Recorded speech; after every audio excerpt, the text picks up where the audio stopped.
Hey everyone, and welcome to this episode of Sleep Like a Boss. And we are going to talk about how to sleep well in a big city today. And I'm here from Munich, but I was in New York last week. And it's always interesting when I work with New Yorker clients because they face a whole set of challenges that a lot of other people don't, especially if you live in Manhattan. And a lot of that is noise, right? So a lot of it is constant alarms, constant lights, constant honking, building sites, construction sites that will go overnight.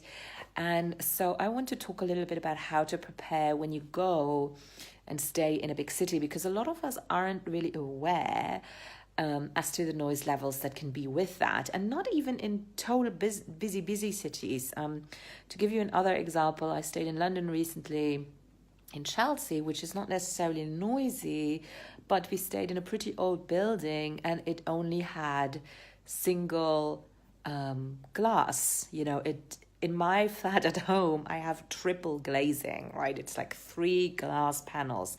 There's no noise coming through. Here it was one, and in the morning there was an alarm from a car going off, and I literally had the feeling that the window was open. So one of the biggest things that I always preach is that if you fly or if you travel to big cities or anywhere, you will not know what the noise level is going to be like, and you will not know what the lighting is going to be like, because a lot of hotel rooms will have these really annoying fire detector things with these little red blinking lights. And so not only do you have noise, air conditioning can also be super noisy, but you also have light that you might not be used to. So this time it's an obvious one, but it's so important. It's earplugs and eye masks. Literally, this is what I swear by. It is so easy and simple. It makes the world of a difference. Earplugs, I am not a snob when it comes to earplugs. I even use the ones that you get on airplanes, like the very cheapo foamy ones. I do have some people though who live like constantly somewhere where it's noisy, and there I would actually investigate to get customized earplugs done so that they don't hurt your ears after a certain while and still help you to sleep well.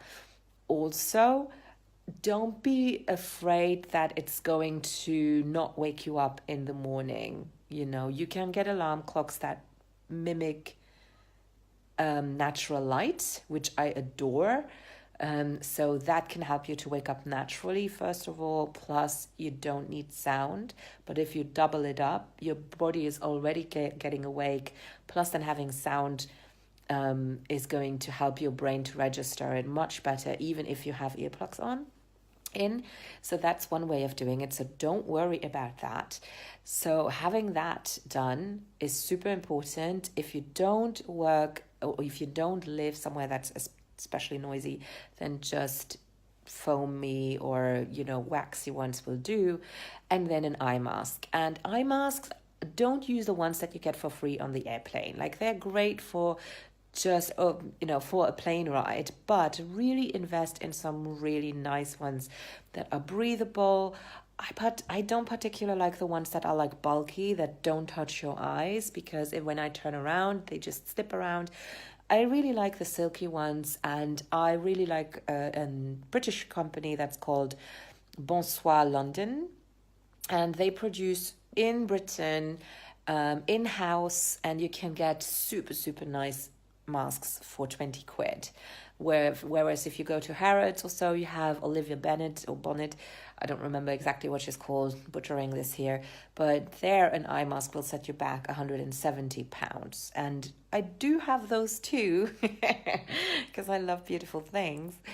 But in essence, if you are on a budget and still want to have a great feel on your skin, on your eye, have breathability, if you don't want to have your eyelashes suffering and breaking, then that is key. So get a great eye mask. I take mine everywhere I travel to, because you never know what it's going to be like.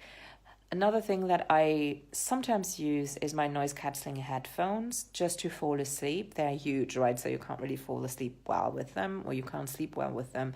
But sometimes I just need them to kind of drift off, and then I take them off and I'm able to continue sleeping. So I use those when air conditioning is super loud.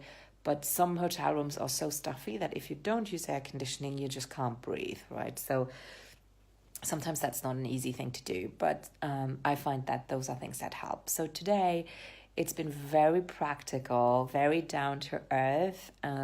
If you want more scientific content, my blog post last week was about GABA, and you're going to get more neuroscience on sleep next week as well. So stay tuned. All of my pieces of advice are on my blog, sleeplikeaboss.com/blog. And you also have access to a free training on my website, which I advise you to watch if you have any difficulty sleeping and everyone else is telling you that everything is fine. So that's it for me today. I hope you're doing really, really well. Sorry for the impromptu setup. There's no professional mic today. It's just with my iPhone. It's just I'm traveling with my little one, and sometimes it's just me. Love you guys loads. Take care and see you in a week.